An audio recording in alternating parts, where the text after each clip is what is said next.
Hello and welcome back. It's been a few weeks since the last episode, but I think you'll agree that this one has been worth waiting for.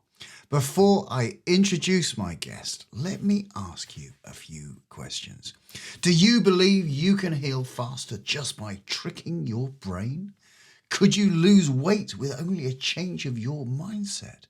And could you think yourself into being younger? Can the power of your thoughts defy aging?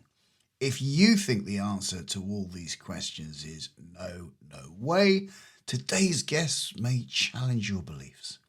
Today, I am really honored to introduce you to the world's leading scientist in the field of mindfulness. Professor Ellen Langer has been studying the connection between the mind and the body for over 4 decades as an esteemed psychologist at Harvard. Known as the mother of mindfulness, she is the author of 13 books, including her most recent release, The Mindful Body, Thinking Our Way to Lasting Health.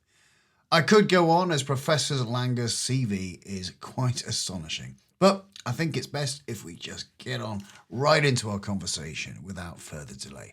So sit back and discover how to harness your mind-body connection to enhance your well-being. Welcome to the Retirement Cafe podcast, Professor Ellen Langer. Thank you, Justin. It's nice to be with you. It's great to have the opportunity to chat to you. Professor, for those who may not know your name, and obviously I've read a lot of your works and been following you for some time, but for those who in the UK over the pond who may not know of you, could you just tell us a little bit of your kind of backstory?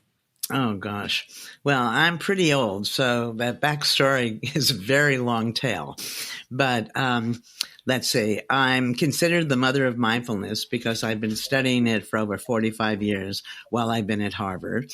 I think people in the UK might know me because of The Young Ones, which was a depiction of the counterclockwise study that we ran many years ago.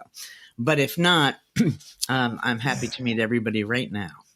Fantastic. So, I'm really intrigued, of course. We'll get to kind of all the wonderful work that you've done in your career, but what drew you as a youngster to psychology?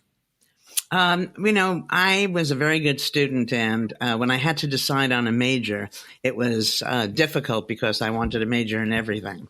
Then I took a course with Phil Zimbardo. And Phil is a spectacular teacher. And so then I decided, I want to be just like Phil. So that was the decision. But I think I would have been happy with several other disciplines. And this has worked out very well for me. Yeah. And just some amazing research that you've done.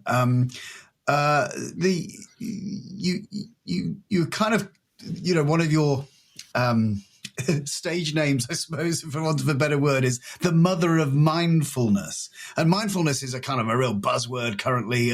Tell me a little bit about where that came from and your understanding, maybe what mindfulness, and also I think sometimes people maybe I'll clear up what mindfulness and what meditation is. Yeah, I'll clear up that confusion in a minute. But first, a very funny story, Justin, that I didn't tell many people. Many years ago, I was studying mindlessness. I don't remember who it was, but whoever it was said to me, you study what you are. So then I immediately changed it to the other side, to being mindful. So mindfulness, as I study it, has nothing to do with meditation. Meditation is fine, but it's just very different. This is something that happens immediately. Meditation isn't mindfulness. Meditation is a practice you engage in, typically for 20 minutes twice a day, to result in post-meditative mindfulness. For us, mindfulness is immediate. And it's so easy that it almost defies belief when you recognize all of the results of this very simple process. So all it is noticing. Now, the problem is everybody thinks they notice because when they're not noticing, they're not there to know they're not there. But the research over all these many years has made clear that virtually all of us are mindless almost all the time. And so if you wanted to be more mindful, what you do is notice new things about the things you thought you knew. And then you'd come to see you don't know them as well as you thought you did. And then your attention naturally goes to them.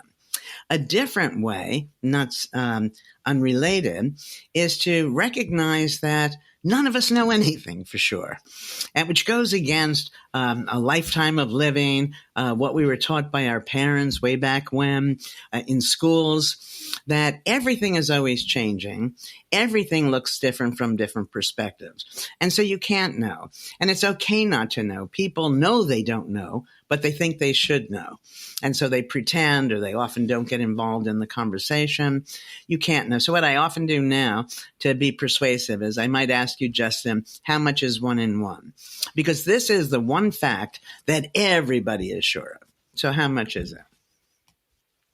How much is 1 plus 1? Well, don't be afraid. You can 1 plus do it. 1 is 2. Okay, but it isn't always 2. That's what we've been taught. But if you were to add 1 wad of chewing gum plus 1 wad of chewing gum, 1 plus 1 is 1. If you were to add 1 pile of laundry plus 1 pile of laundry, 1 plus 1 is 1. 1 cloud plus 1 cloud, 1 plus 1 is 1. In the real world, it probably doesn't equal 2 as more often as it does. And so now imagine this very unlikely event that after we finish talking today, someone says, hey, Justin King, how much is 1 plus 1? You're not going to mindlessly answer 2 any longer. You're going to pay some attention to the context, and then you'll say something like, it's typically 2. It could be 2, something of that sort, which is very different from the is world that most of us live in, where we think we know. All right. So once you're doing this active noticing, several things happen. One, you're actively noticing new things. The neurons are firing, and all of this research has shown that it's literally and figuratively enlivening. But this active noticing is what you're doing when you're engaged with something, when you're having fun. So it turns out what's good for you, what leads to a host of things that I'll mention in a moment, couldn't be easier. Just sit up and notice. If you're going to be there, be there. You're going to show up for whatever it is. And when you do this, while the neurons are firing and making you feel good and be healthier, people will find you more charismatic, more authentic, more trustworthy. It's good for your memory.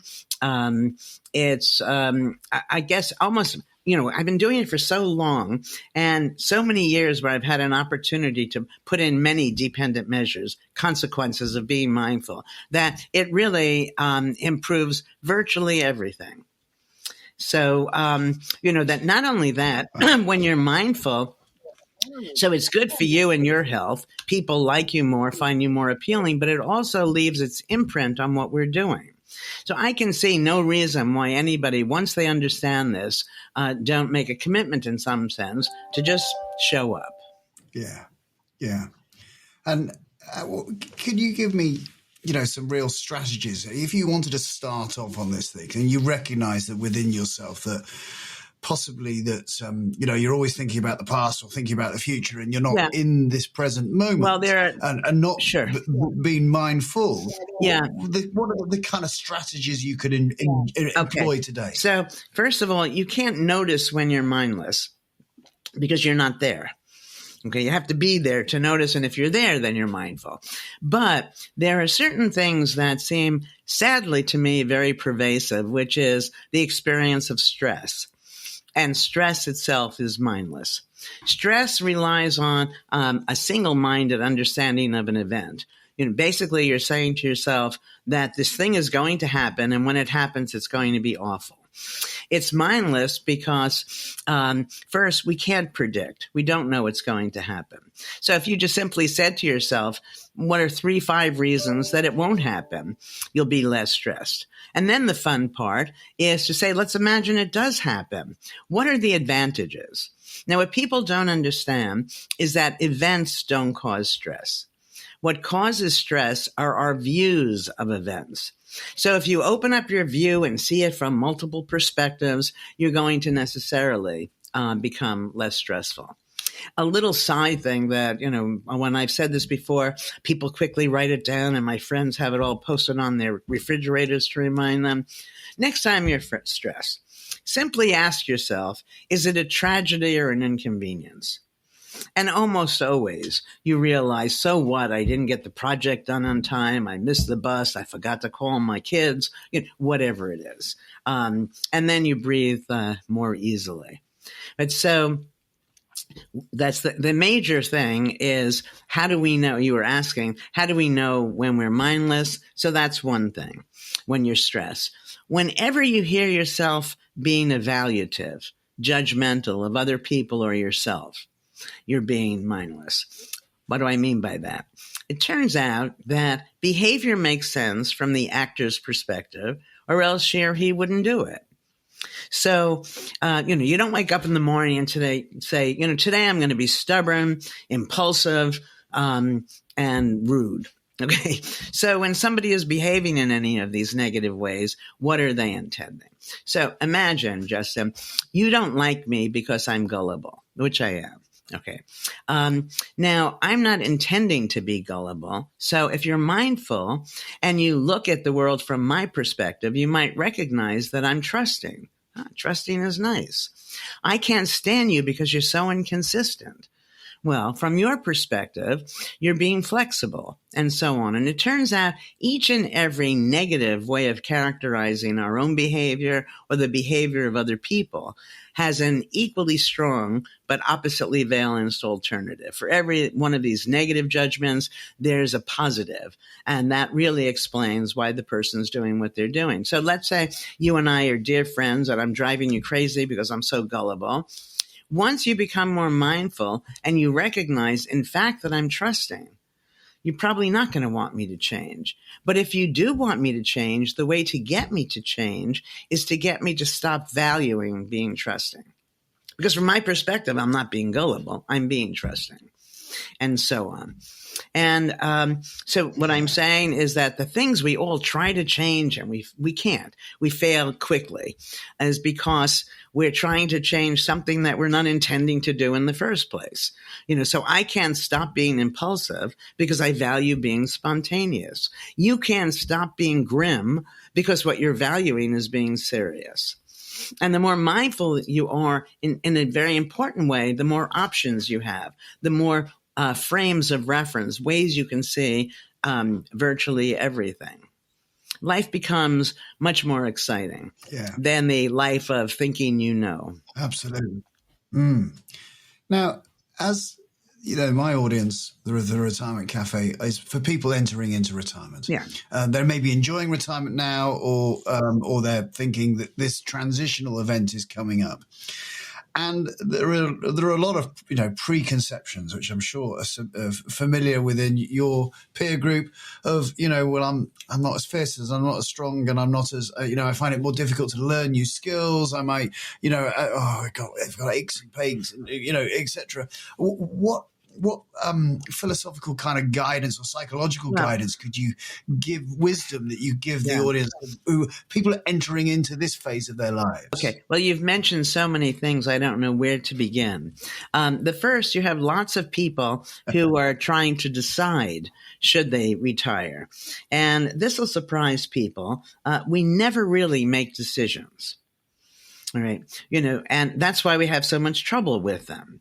That in fact, what happens, because decision making is blind judgment. You can't know about the future. But so let's say I'm at Harvard right now. I've been here forever. When am I going to retire?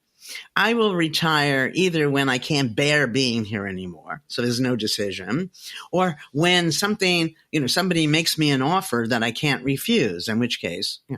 So I think that if people, here's another nugget for people, and in my new book, The Mindful Body, all of this becomes clear. I don't have time to go into too much detail now, but rather than spend your time trying to make the right decision, make the decision right. So we did studies, for example, where I have my graduate students. Well, the first thing, I have them spend the week between class, and I say, don't make any decisions. When you have a decision to make, flip a coin. It doesn't matter because you can't know how you're going to respond to any of the options. And, you can make it whatever heuristic. The first thing that occurs to me is what I'm going to do. The last choice I'm given, whatever, or just flip a coin. All right. So they spend the week, they come back, and they were very excited because they were stress-free and life worked. If I were to make an important decision, let's say, should I retire or not? I have no idea what being retired will feel like. So how can I make that decision? And one of the things that people need to appreciate is that transitions, by definition, are difficult because you're not where you were and you're not yet where you're going to be. And if people have been happy and successful, there's no reason for them to assume that the next 10 years won't be like that as well. But also to realize that if you're unhappy doing what you're doing, at this point, you should have done this all your life, but at this point, stop doing it. I remember when people used to go to the movies before everybody had these giant TVs, and I knew so many people, they would sit there and they'd leave the movie and they'd talk about how awful and boring it was. And to me, you only have, the choice should be, make it interesting or leave. All right. And so it's the same thing in retirement. There are so many possibilities, and one could always go back to work. It doesn't have to be the same work one has been doing. So, but if you see retirement, as many people do, as all this time, what am I going to do with it? I think that itself would be depressing. But if you did that while you were working, it'd be the same thing. Oh, what am I going to do all day long? And then however you filled that day. For me, it would have been teaching, writing, but,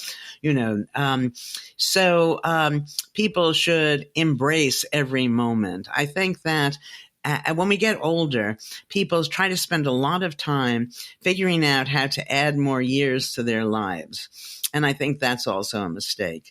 I think that what we need to do is add more life to our years. And when we do that, and that would mean we were being more mindful, we're probably accomplishing that other goal at the same time. Now, you said twice already that as you get older, essentially you were saying you fall apart. And I don't agree with that. I think that we may do things differently. I'm reminded, I played tennis years ago. I'm a strong intermediate player. And I was playing with these 16-year-old boys. And this was many years ago when I was still young, but not nearly as young as they. I didn't have their energy. And they're running all over the court because they didn't know the game. I didn't have to run all over the place because I knew if they're facing a certain way, the ball is likely to go in this direction and so on. So we played differently, not because of a difference in age. It was a difference in experience. I think that, most people of our age start worrying about memory loss. And is that memory loss indicative of our having dementia? Will we get it? And so on. And I think memory loss is worried about much too much by senior people. First of all, as I said, I teach Harvard students. They're very smart. If I give them an exam, you can be sure they don't all get 100. All right. So they also forget. Young people, and when we were young, were not infrequently forgetful. The difference was that we didn't worry about it. Now, if you're worried about remembering, that's using some of your resources and makes it harder to remember. But it's also the case that some of what we take as memory loss is misunderstood. When I was a young up and coming, it felt very important for me to learn everybody's name, for example. All right. At this point in my life, I don't know if I should admit this, but frankly, I don't care. So when I don't know somebody's name, after I meet them, it's not because I forgot it. It's because I didn't learn it in the first place. All right. It's also the case that when you're young, I tell my students this when I teach a section in the health class on aging, that most of them live in a dorm, one room. All right. Their parents may live in a big house. Some of their parents have two houses. So when they don't know, where did I put the scissors? It's not the same question. In their dorm room, it can only be in two places. Okay, so there are many differences that lead to what seem to be decrements. The saddest thing to me is how so much of what happens as we become older becomes a self-fulfilling prophecy. So, for example, if you're 20 and you hurt your wrist, you know you're not supposed to have a sore wrist at that age. So you do things. You go to the doctor, you Google it, and then do whatever Mr. Google tells you to do. You take care of it. When you're older, so if you're my age and you mistakenly bought into the stereotype that as you get older, you fall apart, you don't do anything because I hurt my wrist. So what do you expect? I'm 76. Things happen. And so then a month later, when my wrist is worse and that 20-year-old's wrist is all better, it has nothing to do with the difference in our age. It has to do with the difference in our beliefs. Now, we have many studies that I'd like to share with your audience because they go against the presumption that you have to fall apart. Okay, so let me answer in part with a question you asked me at the beginning about how I got into all of this. I was secretly married when I was very young. And this book, by the way, The Mindful Body, started as a memoir, so there are lots of my secrets revealed. But anyway, then we went for our honeymoon to Paris when I was about 18 years old. Now, I was 18 going on 40. Okay, I was all grown up now that I was married. And in Paris, we go to this restaurant and I order the mixed grill. And one of the items on the mixed grill was pancreas. So I asked my then husband to point, which of these is the pancreas? He points to something. I eat everything. I'm a big eater. Now comes the moment of truth. Can I eat that pancreas? I don't know if I can, but I feel I must because this is the way for me to show that I'm all grown up. I start eating it and I literally get sick to my stomach. He starts laughing and I say, why are you laughing? He said, because that's chicken. You ate the pancreas a while ago. Okay, so that was the first experience that I had about the effects of our minds on our physical health. The next one was also a pancreas story. My mother had breast cancer that had metastasized to her pancreas. That's the end game. And then magically it was gone. And the medical world can't explain spontaneous remissions.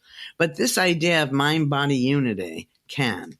So mind-body unity is basically, people think you have a mind and your body and you have a body. And then the difficult question is, how do you get from a fuzzy thing called a thought to something material called the body?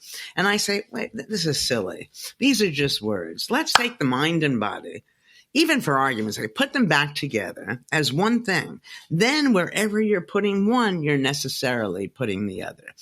And so we did a host of studies testing this. The very first was called the counterclockwise study. What we did was to retrofit a retreat so that it was 20 years earlier by appearance. Okay. Everything about it. It wasn't quite Hollywood. I didn't have the funds for that, but still, it said, and this was done so many years ago, it said this is 1959. And then we had these older gentlemen live there for a week as if they were their younger selves. So they spoke about past events in the present tense. Okay. So what we do is we have people now going back in time. As a result of this, their hearing improved, their vision improved, their memory, their strength, and they looked noticeably younger. Now you have to realize that's all without any medical intervention. So just think about it. When was the last time that you heard an 80-year-old's hearing or vision improved? Okay, so what is the study really telling us? It's telling us that we stop ourselves and presume we can't. And so when people put themselves back in time, all of those I can't do it sorts of statements drop away.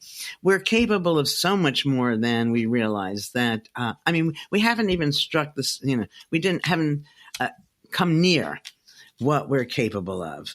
I'm reminded of something I tell my students. I ask them, how far is it humanly possible to run? These are Harvard kids. They know a marathon takes 26 miles. They know it has to be more than that or else they wouldn't ask the question. And then the class becomes like an auction. 28, 30, 30. Nobody goes past 50. And when the person who says 50, everybody groans. 50, right? Okay. Now, I then play them a video of the Tarahumara, which is a tribe that lives in Copper Canyon in Mexico. These people can easily run 200 miles without stopping. The difference between 50 and 200 is enormous. And that's what I'm suggesting, by analogy, is the difference, at the least, between where we are and what we think we can do and what we can actually do. So let me tell you about a couple of these other mind-body studies, unity studies, to convince people further. The next one in the series, we took chambermaids, and we asked them first, how much exercise do you get? Now, this is very funny because all they do is exercise all day long, but they think exercise is what you do after work, because that's what the Surgeon General here says. Because if you sit at a desk all day, that's the only time you get exercise. Okay, so very simple study. All we did was teach them that their work was exercise. Okay, we taught them that working on a machine at the gym, making beds is like working on this machine at the gym. Mopping is like working on these. Okay, so at the end, we have two groups. One group that now believes their work is exercise, and the other group that's oblivious to that. We take many, many measures, and we want to make sure that the group that now sees their work as exercise, that they're not working any harder, they're not eating any differently. Okay, however, by changing their mindsets, they lost weight. There was a change in waist to hip ratio, body mass index, and their blood pressure came down simply by this change of mind. I can't go through all of the studies, but let me give you the most recent. For example, we took people, let's see, do you want to know about wounds or diabetes? You pick. Which would you like me to talk about? I think we'll go for the diabetes. Okay, I thought you would say that. Okay, so we take people who have type 2 diabetes. They show up at the lab. We take all sorts of measures. Then we put them in front of a computer. And all of this is going to come clear in a moment. And there's a clock next to the computer. And we tell them we want them to change the game they're playing on the computer around every 15 minutes or so. That's to ensure that they'll look at the clock. Unbeknownst to them, for a third of them, the clock is going twice as fast as real time. For a third of them, it's going half as fast as real time. For a third, it's real time. The question we're asking is, does blood sugar level follow real or perceived time, clock time in this instance? And the answer is perceived time. Right. We can control our diabetes. Wow. We can control almost every chronic illness that we have. But you're not going to be able to control something if you assume that it's uncontrollable. And people need to understand that when you're given a diagnosis that something is uncontrollable, all that means is that the medical world doesn't currently know how to control it. And I don't have evidence for this, but it seems true on the face of it, that if you're given a diagnosis of anything, if you make the rest of your body as strong as you can make it, that's got to help you deal with whatever it is. But let me tell you, we have this whole program on what I call attention to symptom variability. This is just a fancy way of saying mindfulness. Mindfulness is noticing change. Okay, so we've done this with all sorts of chronic illnesses. When you have a chronic illness, you think that the symptoms you have are going to stay the same or get worse. Nothing moves in only one direction. There are always little blips where it's like the stock market. If the stock market is going up, it doesn't go up in a straight line. It doesn't go down in a straight line. You have, times. Okay, so basically all we do is we call people throughout the day, throughout the week. How is the symptom now? And is it better or worse than the last time? Okay, now 3 things happen. The first is at some point in these calls, it's going to be better. And you're going to see, it's not a one-way street, downhill. Second, by looking for why. Why is it better right now? You engage in a mindful search, and that mindful search is good for your health. we have done studies where we make seniors more mindful and they live longer. Okay. And the third reason is that if you're looking for a solution, I believe you're more likely to find one. Okay, so now we do this. Sometimes it takes 2 weeks or whatever. We've done this with people suffering from Parkinson's, multiple sclerosis, chronic pain, arthritis, a host of serious illnesses. And in each case, we get close to a cure. Yeah. Now, you don't need somebody to call you. If you don't have a smartphone, you get your neighbor, your children, somebody to get you a smartphone, because you can set the smartphone. You set it to ring in an hour and it rings. And then you say, are you better or worse than before and why? And then set it to ring in 2 hours and 10 minutes. Just vary the times going forward. And you'd be amazed at how effective this very simple psychological treatment for these serious disorders can be. Yeah, it's extremely interesting. So just as a hobby and because I'm interested, the last couple of years I've trained as a hypnotherapist.